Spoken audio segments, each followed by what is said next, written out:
welcome to another session of the reading of this book, A Man and a Vision, a biography of Apostle Jeffrey Dabibi Numbere, who pioneered Pentecostal evangelism in Rivers and Bayelsa State, and also in the northern part of Nigeria. He left the university when God called him and went to serve God. He eventually came down to Port Harcourt in July 1972 to start the work here after having founded a church in Gumel in northern Nigeria. And he got a few believers, a few converts, most of them teenagers, who believed in his movement to join him. And so we're here to talk about how he went out to the field of evangelism in Rivers State and Bayelsa State. It was the old Rivers State, which is now Rivers and Bayelsa State. And they moved from city to one part of Port Harcourt, of the city of Port Harcourt, open field, every open park, and in all the corners and streets of Port Harcourt. And then they set out to go to the rural areas. Then much of Port Harcourt City was clearly defined. Now, most of those areas are part of the city. Amadiama, Elelenwo, Rumukushi, Rumobiakani, Mpogo. All those places were rural areas. They were not part of Port Harcourt as it is now. So, having combed the city of Port Harcourt with this handful of people, he set out after fasting and prayer. He set out with 8 volunteers on 9th of March, 1973, for rural evangelism. A few others were in Port Harcourt to man the home front, which he shared into administrative welfare and other departments. And they were holding up the home front, continuing with the city crusades, while he left with these 18 people, young men and women, to go into the rural areas of Rivers State. Amidst much persecution, opposition, and difficulties, these brave young men and women moved to every nook and cranny to the downtrodden, underprivileged, and forgotten people of the numerous islands and villages of Rivers and Bayelsa State. I am on chapter 8 of this book. It is difficult for those who do not know the topography of Rivers State and Bayelsa to appreciate the hazards involved in those journeys. These two states are situated in the eastern delta of River Niger. The northern part, often referred to as the upland region, is made up of small towns and villages, most of which are interspersed between thick equatorial forests. There were hardly any roads to do that, so that many of the villages were virtually inaccessible. The south, which is the Niger Delta proper, consists of several hundred islands, with creeks running in between mangrove swamps and rivers and seas emptying into the Atlantic Ocean. When Apostle Numbere started his missionary efforts, Nigeria was still in the immediate post-war era.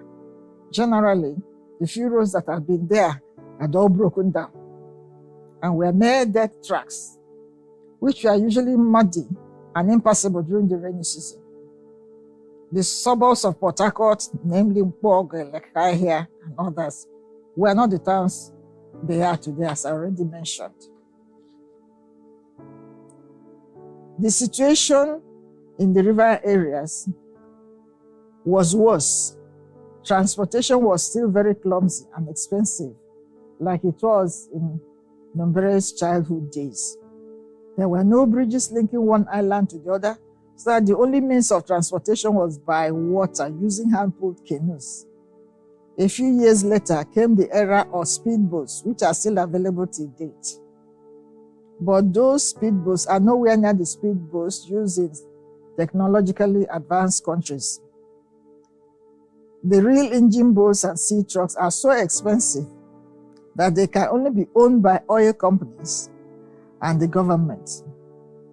The Nigerian speedboats are open boats, and whenever it rains, passengers are covered with a big tarpaulin canvas sheet, while the driver puts on a raincoat and stands in the rain to maneuver the boat hands so that they will not suffocate. They will then travel covered up like cargo at the mercy of the driver with his team to the field. There were very few engine boats and speedboats, and they could not afford to spend to rent any, since they had no money. They had no money, they had no sponsor, they hardly had any clothes, no vehicles, not even a bicycle. And he knew nobody in those villages. They moved out by faith, traveling for 3 months at a stretch, spending at least 1 week in every village. They carried no beds with them. All he could afford were 2 mats, one for the men and one for the ladies. The 2 mats were insufficient for them, and to create sleeping space for all, they had to lie not lengthwise but across the mat, with their heads and trunks on the mat, while their legs stuck out on the bare ground or floor. Initially, they would simply pack their loads, carry them to the roadside, and hike for lifts. But as the distances became longer, they needed a more permanent arrangement. As the team had no money, they had to look for the cheapest and vehicle available to carry them from one strategic point to the other. Eventually, they struck a deal with the driver of an old cranky Volkswagen van. The van was so cranky that nobody wanted to use it, and so the bus driver was only too willing to have the Crusaders hire his van. Interestingly, on his body was inscribed the word endurance in capitals. The name, he said, was a message to them that as good soldiers of Christ, they should endure hardship. Endurance was so cranky that he moved at an incredible snail speed of almost 1 mile per hour through those winding roads full of very deep and wide potholes. And this he did with much. They struck a deal with the driver of endurance to take them to strategic points only. Continued in this way until a year later, God gave them a bicycle to aid endurance through one of their converts, Elder Drusilla Akpabere, a native of Ogoni, resident in Port Harcourt, and he helped them out a lot in their carrying of loads. Much later, when they were in the Ogoni axis, God provided another vehicle which helped in land transportation. This was a yellow Volkswagen car owned by a brother, Elder Eluana Pana, an engineer in Ministry of Works, Bori. At that time, he freely gave his car for the Lord's work anytime it was needed. The roads were so bad that many of them were just collection of pools in dirt tracks. But this beetle car would wade through all those almost unending incessant pools, which sometimes almost submerged it. This earned the beetle the nickname Yellow Sub, short for Yellow Submarine, by the Crusaders.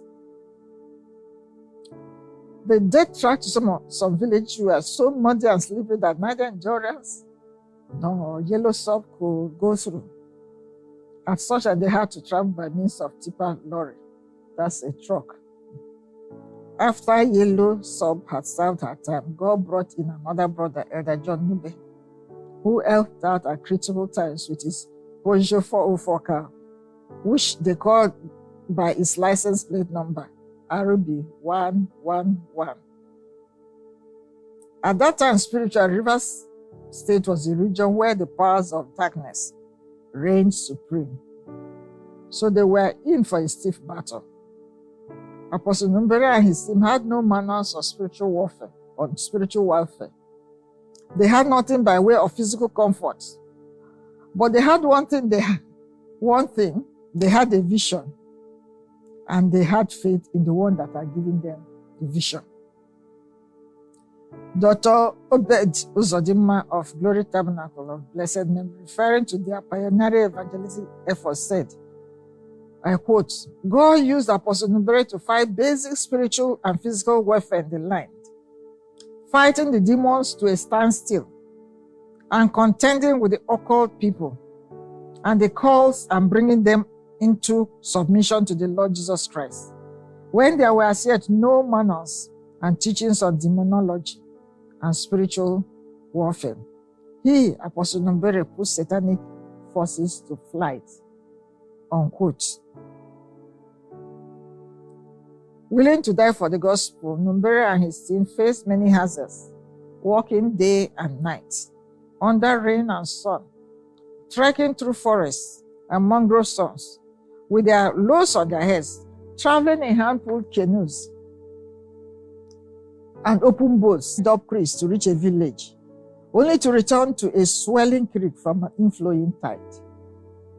That meant they had to wade or swim across depending on the water level. They never cared about whether the weather was conducive or inclement for their travels or crusades. Sometimes the devil tried to use elements of the weather, such as lightning, to attack, but God always delivered them. They had power